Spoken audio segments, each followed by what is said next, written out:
Everyone, I hope आप सभी अच्छे होंगे। तो एक बार और स्वागत है रोशन क्लासेस के चैनल पर। मैं आमिर आप सभी का स्वागत करता हूं और स्टार्ट करते हैं सीयूटी यूजी 2024 के लिए इंपॉर्टेंट एमसीक्यू, जो कि पीजेंट जमींदार एंड स्टेट का जो है चैप्टर 4 जो है सेकंड बुक का हिस्ट्री का, उसका हम डिस्कस करेंगे। सो क्वेश्चन नंबर फर्स्ट से स्टार्ट करते हैं। इसमें बोला है कि Aine Akbari written by Abu Fazal that deals with the records of the administrative arrangements in medieval India was a part of which of this text. यानी जो आईने अकबरी थी, जो अबू फजल के द्वारा लिखी गई थी, ये आपको पता है कि रिकॉर्ड से एक इसमें एडमिनिस्ट्रेटिव अरेंजमेंट है जो कि मिडिवल इंडिया अकबर के टाइम का। और ये किसका पार्ट है? तो इसमें ऑप्शन है अकबरनामा, तबाके अकबरी, तबख्त अकबरी, वक्तमल एंड तकमीला ए अकबरनामा। तो इसका जो ऑप्शन सही है वो ए है, यानी अकबरनामा का जो है ये पार्ट है। नेक्स्ट है कि which of the following terms were used in the Indo-Persian source of the Mughal period to denote the peasants? तो peasants को डिनोट करने के लिए, यानी किसानों को डिनोट करने के लिए किस शब्द का प्रयोग किया जाता था इंडो पर्शियन में? तो रियात, आशामी एंड मुजारियन। तो ये तीनों ही सही है, यानी ऑप्शन बी जो इसका सही उत्तर होगा। ये तीनों ही प्रयोग होते थे। नेक्स्ट है कि व्हाट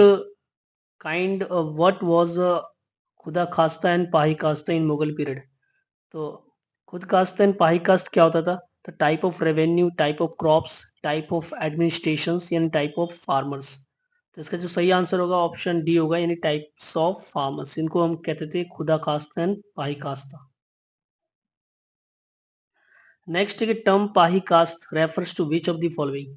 तो पाही कास्ट किसको रेफर करते थे? रेसिडेंस कल्टीवेटर को, या लैंडलेस कल्टीवेटर, या नॉन रेसिडेंस कल्टीवेटर, या फिर पेजेंट्स विद मोर देन 5 एकड़ ऑफ लैंड।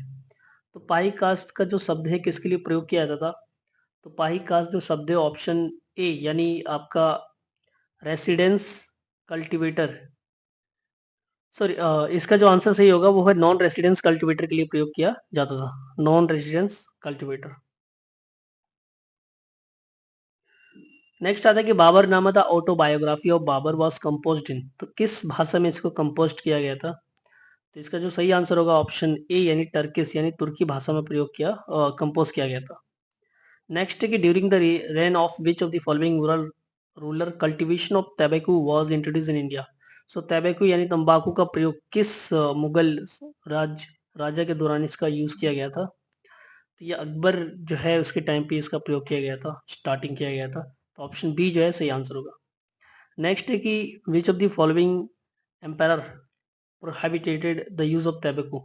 सो तंबाकू का जो है यूज किसने प्रतिबंध लगाया था, किस राजा ने लगाया था मुगल टाइम पे? तो वो ऑप्शन बी, यानी जहांगीर ने लगाया था। तो ऑप्शन बी इसका सही आंसर होगा। Which of the following crops was known as a jinse kamil by the Mughal state. तो जिनसे कामिल जो है किस क्रॉप्स को कहा जाता था? और मैं आपको बता दूं परफेक्ट क्रॉप्स होते थे ये। तो ऑप्शन ए, यानी कॉटन शुगर केन को जो है कहा जाता था। तो मुगल टाइम पे जिनसे कामिल जो है ऐसे क्रॉप्स को कहा जाता था जो कमर्शियली काफी अच्छे होते थे, जैसे कॉटन और शुगर केन। नेक्स्ट कि मेज यानी मक्का for example was introduce into India via. तो कहाँ से इंट्रोड्यूस किया गया था इंडिया के अंदर ये मक्के का? तो इसका इंट्रोड्यूस किया गया था अमेरिका, अफ्रीका, स्पेन, ऑस्ट्रेलिया है ना। तो इसका जो प्रयोग किया गया था, इंट्रोड्यूस किया गया था बाया अफ्रीका एंड स्पेन के द्वारा। During the Mughal reign panchayat were headed by the headman known as. तो पंचायत को जो है हेडेड किया जाता है एक हेडमैन के द्वारा, उसको क्या बोलते थे? मुकद्दम, प्रधान, या पटवारी, या मनशबदार।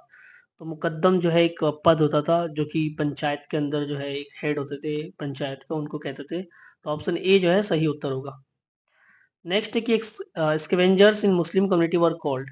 तो मुस्लिम समुदायों में जो है सफाई कर्मी बुलाए गए तो हलाल कुरान, मलहजदाज यानी पल्लार्स, या पेरियार्स।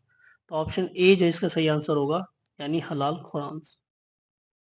नेक्स्ट है कि मलहजदाज देश इन बिहार वर कंपेरेबल टू स्लेव्स। तो इनको क्या बोलते थे? इनको अलग नाम से भी sons of boatman, farmer, panchayat है ना। तो ऑप्शन ए जो इसका सही आंसर होगा, यानी नाविकों के पुत्र।